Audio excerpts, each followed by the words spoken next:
সেখানে জনস্রোত নেমে এসেছিল। গত 6 মাসের অজস্র জনসম্পৃক্ত কর্মসূচিতে মাননীয় প্রধানমন্ত্রী দেশ জুড়ে যেখানে গিয়েছেন ঠিক একইভাবে জনগণের ঢল নেমে এসেছে। জনগণের সে আস্থা এবং বিশ্বাসকে ধারণ করেই বর্তমানে আমাদের যে সরকার সেটি বারবার জনগণের প্রতি, দেশের মানুষের প্রতি দায়িত্ব এবং দায়বদ্ধতা নিয়ে এগিয়ে চলেছে। সরকারের এই 6 মাসে সবচাইতে যেটা ডিফারেন্ট একটা বিষয় চোখে পড়ার মতন, সেটা হচ্ছে নির্বাচনী ইশতেহারকে ধারণ করে সেখানকার প্রতিটি প্রতিশ্রুতি বাস্তবায়নের জন্য অবিরত কাজ করে চলেছে। আমরা দেখেছি এই 6 মাসে সুদৃঢ় গণতান্ত্রিক মূল্যবোধ কিভাবে সরকারের প্রতিটি কার্যক্রমে অনুরণিত হয়েছে।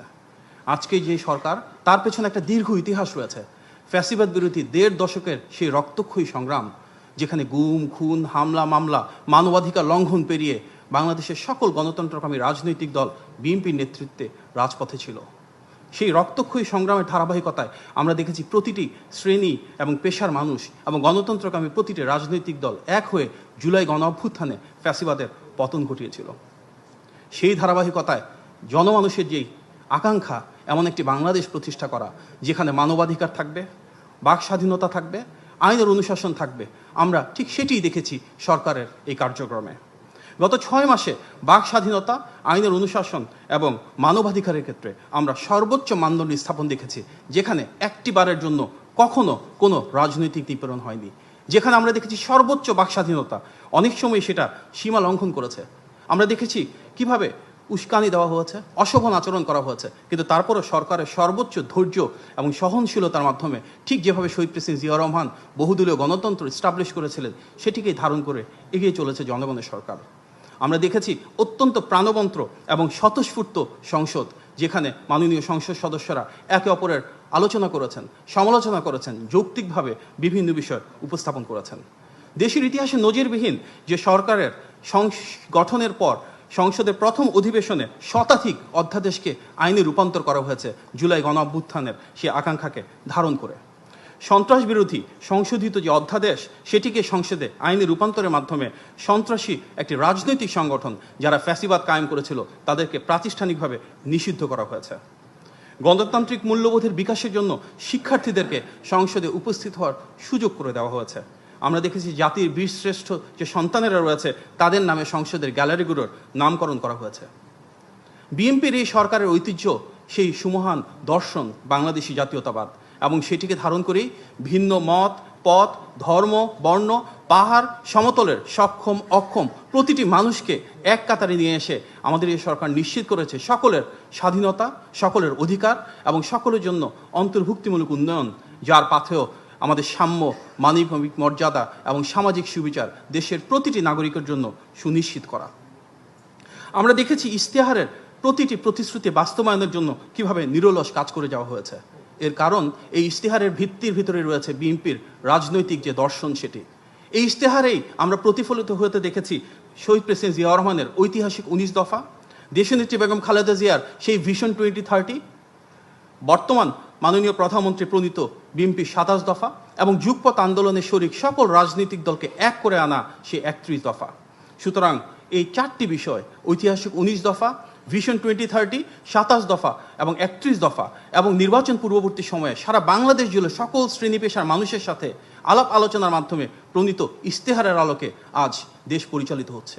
ঠিক যেভাবে এখানে প্রতিফলন রয়েছে নোট অফ ডিসেন্ট সহ বিএনপি যেভাবে জুলাই সনদে স্বাক্ষর করেছিল, ঠিক সে অনুযায়ী যার প্রতিটি অক্ষরে অক্ষরে বাস্তবায়ন হবে বলে মাননীয় প্রধানমন্ত্রী সংসদে প্রতিশ্রুতি দিয়েছেন।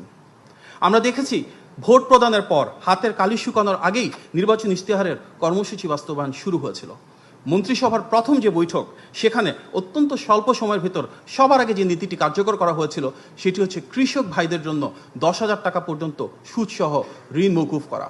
প্রথম মন্ত্রিসভার বৈঠকে সেই অনুমোদিত সিদ্ধান্তের প্রেক্ষিতে প্রায় 13 লক্ষ কৃষক পরিবার সরাসরি সেই সুবিধা পেয়েছিলেন।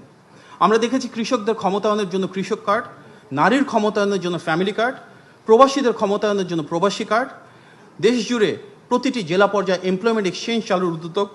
আমরা দেখেছি ইমাম, মুয়াজ্জিন, পুরোহিত, যাজক এবং বৌদ্ধ অধ্যক্ষদের জন্য সম্মানী প্রদান, এবং দেশ জুড়ে শহীদ প্রেসিডেন্ট জিয়া রহমানের সেই ঐতিহাসিক খাল খনন কর্মসূচি, বৃক্ষরোপণ কর্মসূচি, তার প্রতিটা সরকার গঠনের পর দ্রুততম সময়ে বাস্তবায়ন শুরু হয়েছে।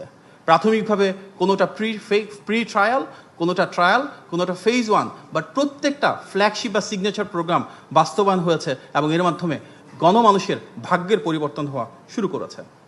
সরকার দায়িত্ব নেওয়ার পর আমরা দেখেছি একটা অভ্যন্তরীণ এবং বৈশ্বিক চ্যালেঞ্জিং সিচুয়েশন তৈরি হয়েছিল, কারণ 16 বছরের ফ্যাসিবাদ এমন একটা রাষ্ট্র কাঠামো রেখে গিয়েছিল যেটা সম্পূর্ণ ভেঙে গিয়েছে।